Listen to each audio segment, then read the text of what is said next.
We came from roaches on the floor, a notice on the door, baking soda in the jar, but now we focus on the law. It's like soap up in a cloth, the way it's soaking and it wash.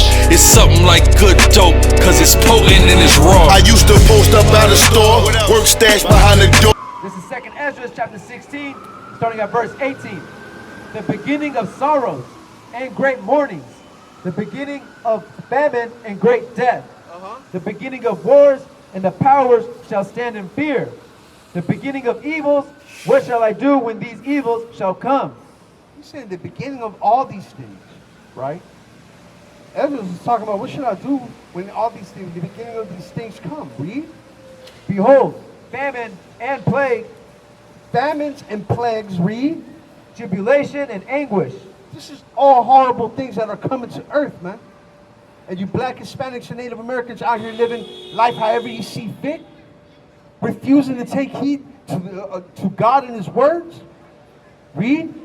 Are sent as scourges for amendment. All these things are going to be sent onto the earth as an amendment, as an adding upon this earth, man. What's going on, my guy? You believe in the Bible or what? Huh? A little bit? What parts you don't believe in? Let's have this conversation right here. You said what parts? Yeah. You're saying a little bit. Let me show you something, man. Huh? Well, a Christian is a follower of Christ. Yes, we follow Christ, right? But we are actually descended from His people, man, right? We are Hebrew Israelites, right? So let me ask you something, man. You've gone to church, right? Yeah, I grew up. Oh, you grew up in church? Yeah, I grew up in church. Oh, is that right? Have the church ever taught you about God's laws? I think like what I learned from going to church, it's like a lot of like feminism. Feminism. Yeah, you know, like it ain't really like the focus ain't really like what I'm trying to say, like you said like God's laws is like more so just like feel good. It's all feel good. Yeah, you know what I'm talking about? It's all feel good, and when Christ comes, it's going to be hugs and kisses. Yeah, like that. Right? Yeah, But like people that. don't understand when that day comes, it's going to be destruction. The Bible literally says when He returns, He's going to have many crowns. Yeah, okay, yeah. What does that mean? Yeah, I He's don't going know. to take crowns. Basically, Yeah. all these kingdoms or these countries and these rulers around this earth, they're not going to give up His power. They're not going to give up their power. He's going to have to fight it, right? Yeah. The Christian church has turned Christ into a soft man, right? They teach us that He's all loving, all hugs. And He's a warrior, man. He's going to come back. When He was on earth the first time, He was likened unto a lamb. Right. But in the book of Revelation, He's likened unto a lion, right? Yeah. And a lion, what does he do? Devour, right? And our people don't understand these things, man, because they're taught feel good. They're taught lies. All they teach in the church is pretty much lies, man, right? Because they want their money. It's a business. Yeah, it's just, yeah. It's a business. Yeah, shit, you right. It's like $1 billion industry, the church, man, Yeah. right? Give me, They make a lot of money. Isaiah 14:20. It's a good hustle.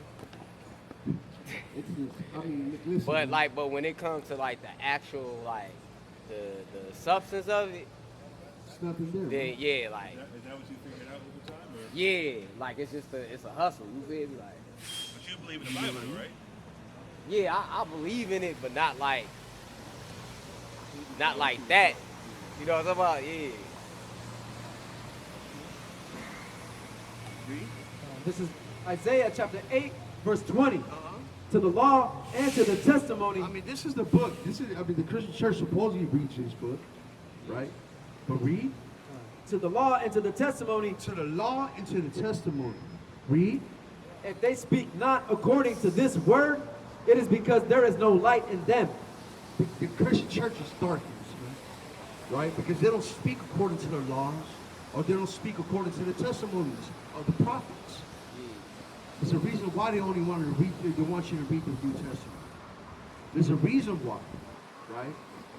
Because they don't want to teach you who you are. They don't want to tell you that you got to still keep God's laws. Oh, Christ came. You don't got to read the Old Testament no more. Oh, you don't got to keep God's laws no more. Christ kept them for you. You ever heard that, man? Yeah, I be hearing that. It's ridiculous, man. Right? Yeah. If they follow the man that they say they follow, then give Matthew 15. Read. 5. So this is Matthew chapter 5, starting at verse 17. Think not that I am come to destroy the law or the prophets. This is the words of Christ himself. He said, think not that I came to destroy the law or the prophets. Read. I am not come to destroy, but to fulfill. He said he didn't come to destroy the laws or the prophets, but to fulfill. This is where the Christian church gets that life from. They spin it. See, he came to fulfill the law. Right, exactly. Let's see when he came to fulfill the law. What he came to fulfill. Hold this page up. Read. Yeah. Start at Luke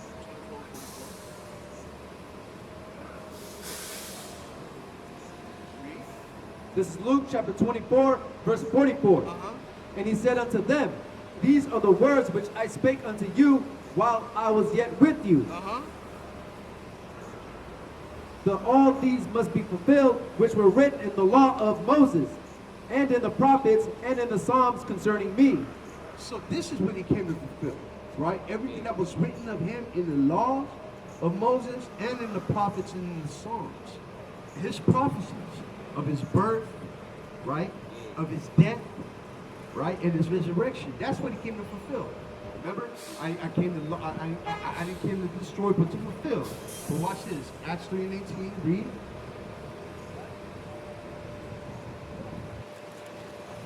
This is the book of Acts chapter 3, verse 18. But those things which God before had showed by the mouth of all his prophets that Christ should suffer, he had so fulfilled.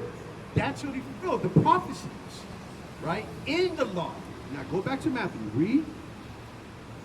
This is Matthew chapter 5, verse 17. Think not that I come to destroy the law or the prophets. I am not come to destroy, but to fulfill. He fulfilled the prophecies that was written in the law. He didn't fulfill the law for you. You still got to keep God's laws. Read. Right. Verse 18. For verily I say unto you. For verily I say unto you. Read. Till heaven and earth pass, one jot or one tittle shall in no wise pass from the law. He said, while heaven and earth, right, still exist, you still got to keep God's laws, statutes, and commandments. Because the laws were given to the children of Israel, our ancestors, right? God called heaven and earth as witness that we keep his laws. Read. Shall in no wise pass from the law till all be fulfilled. Verse 19. Whosoever therefore shall break one of these least commandments, and him that breaketh one of the least commandments, one of them, read. And shall teach men so. And also teach men so. That's the Christian church. That's right. The Christian church does that. You don't gotta keep the laws of Moses no more. Read. He shall be called least in the kingdom of heaven. They're gonna be called least in the kingdom of heaven. Keep reading. But whosoever shall do and teach them this. But those that do these laws, statutes, and commandments, put them in practice, and teaches his brother or his sister, the next person to do, read. The same shall be called great in the kingdom of heaven. There is no truth in the Christian church, bro. What's your name, bro? My name is Joseph. Joseph, my name is Azad. It's a pleasure to meet you. Nice to meet you. So look, listen, man. We are the children of Israel, man. We can prove that through prophecy, through archaeology, through history, right? Do you think the like Christianity, like the religion, do you think it's like a destructive religion for men? It's a destructive religion for men? Yeah, for I men to believe follow. so. I believe so. Yeah, absolutely. So, yeah. It makes you stupid too. It, like literally drops your IQ. Like honestly, because you believe 3 is 1. Like how is 3 1? Yeah, exactly. Yeah. They say they believe in one God, Yeah. but it consists of the Father, Son, and the Holy Spirit. You gotta have like really low IQ to believe 3 equals 1. Right. You know what I'm saying? Right. Or they read things that's not in the Bible. Like, they read the Bible, the same Bible that we're reading right now, and they see things in there that's not in there. Like, nowhere did Christ say, I am God, worship me. He's never said that. Yeah. Right? He is the Son of God, right? He was the first created, and through him everything else is created, right? He created Christ, and through Christ all the other angels and pretty much everything else is constructed through him and the angels, which all goes back to God because God is the creator. You know what I mean? So the Christian church, so yes, it's destructive. It's disruptive for me, man. It's destructive. And we can see the wickedness going on in churches, right? Yeah. What you got? You want to push something? Yeah, let's go there. Absolutely, it makes you docile. They're not speaking up against police brutality They're or never missing children and missing sex children. trafficking. And Absolutely not. they're not on the street corners. They're not out here. And They're if they- in the comfort of the building with people that already think they made it. absolutely. Robbing them blind. Lying to them. Molesting their kids, actually. A lady just came up there 2 weeks ago and said, when I was 15 years old, the pastor molested this girl in the church. I never went back ever since. I'm like, that's a sad story, but I'm glad you never went back. Yeah. You know what I mean? Yeah, kept supporting that. Yeah. I get what you're Exactly. saying. Pastors commit adultery with people's wives. Like, bro, what? You're supposed to be holy, but guess what? They're so enamored by the person. It's not about the Bible no more. It's about, oh, my pastor. It's about the pastor. It's about him. Oh, he has power. I mean, he has power per se, but you're supposed to love God. Other than that, like people commit I remember adultery. when I had like debated this pastor one time Yeah. about like the tithes and offerings, and I was like,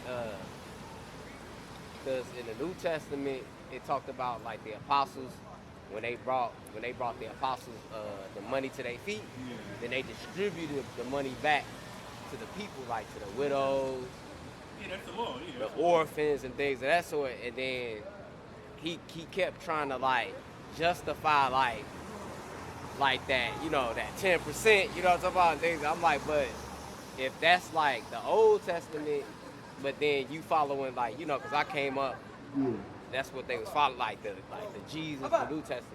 You feel me? They I was like, but this is how they, when the people who was the pastors of that time was teaching the people, they wasn't accepting, like, they didn't accept money. Get gold chains. Yeah, they would distribute it back to the people that needed it, you know, like people in need and stuff, you know what I'm talking about? There was a temple tax. There's always been a temple tax, right? Because like, I mean, like, there wasn't like food in the temple. Of course there was a temple tax, you know what I'm saying? But I hear what you're saying. It's all about money to them, right? Yeah. All the rest of the law don't matter no more but just the tithe. Because that's found in the law that it says that it's done away with. Yeah. You know what I'm saying? And then another thing about, like, I think Paul said, he said it would be better, because a lot of them, they wasn't like married and had families. They really was like about the mission. Yeah. So a lot of like pastors be having like, you know, they be married and be having families. So they, you know, it's like, It's not a problem. It's not a problem. yeah, it's not a problem, but I understand that. Like, but when you married as a man, you got responsibility, and let's say the man a pastor, so he got to figure out, you know, how he gonna, you know, he starts to utilize him being a pastor in the church to make sure he can get, you know what I'm saying, like make a living, you know what I'm talking about? Yeah, But I kind of hear what you're, There's a what you're purpose going of at. men being married, though. Yeah. So you can be an example. You can give advice like, okay, this is what happened to me. I have experience. Give advice to the younger men, younger women. That's not a problem. But well, what do you think about that? Do you Well, think no, it's well, better well, for Paul- like a person that's like that's pushing the mission, like pushing like the gospel of Christ? You think it's like a man? You think it's better? Do you think it's better for a man to do it as a single man and be on his mission, or as a man that's married? No, because Paul goes into about what a bishop should look like. Yeah. Right? A bishop says he should be a husband. You know what I'm saying? Yeah. Because like if you can't run like a relationship or a marriage or a household, you got no business running a church. Type. You know what I'm saying? So like there's different things. Now about not being married, Paul also talked about that too, but that was about certain issues that was happening in Corinth. So that was certain issues that was happening in Corinth. There was a lot of adultery that was happening. Men laying with another man's woman. They said, like, listen, man, like, either be married or not. You know what I'm saying? We got our fire though, right? All right. We're here Saturday, King. All right. Give me some rock. 36 GNT.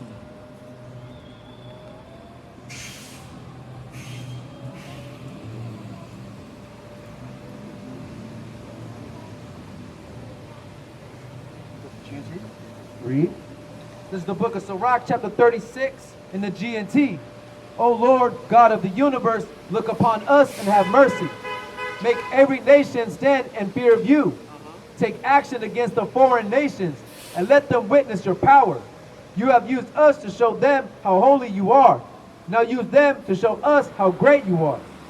Let them learn as we have learned that there is no God, O Lord, but you. Give new signs, perform new miracles, show us your glorious strength. Bring on that appointed time when everyone can talk about the great things you do. Pour out your furious flame and anger, and let none of our enemies survive. This is what we're earnestly looking forward to, man. We want the Most High God to enact judgment upon this earth already. Right. We want the Most High God to enact judgment upon America, upon all these heathen nations and kings that have wronged his people, man. Right. Because his people has had no justice. Read. Destroy those who have oppressed your people. Crush all those enemy rulers who think they are the only people in the world who matter. We want the Most High God to judge all these enemy rulers and crush them, especially those that think they're the only ones who matter. And we know who's in that seat right now. We know that the white man believes and feels in his heart that they're the only ones that matter, man. Right? Read. Gather the tribes of Israel together again and give them back their land as you gave it to them long ago. And we want him to gather our brothers and sisters that are scattered through the four corners of the earth right now, going through exactly what we're going through right here in America, man. Because the children of Israel are scattered through the four corners of the earth, going through the same story that you are, man. Read. Lord, have mercy on Israel, the people who are known by your name, whom you called your firstborn son. Take pity on Jerusalem, your holy city, where you chose to stay. Fill your temple on Mount Zion with your glory and with hymns of praise. Testify for your people whom you created in the beginning. Fulfill the prophecies that have been spoken in your name. Reward those who have put their faith in you and vindicate your prophets. You have always been gracious to your people. Listen to your servants as we pray. Then everyone on earth will recognize that you are the Lord, the God of the ages. So when everything is said and done, when the white man gets destroyed and judged, right? When all these heathen nations gets judged, right? When everything's said and done, and when he gives us back our land, when he frees our brothers and sisters from the four corners of the earth, then everybody's going to understand, right? That there's only one God, and Yahweh is his name. And with that, I'm going to give all praises to Yahweh and say Shalom.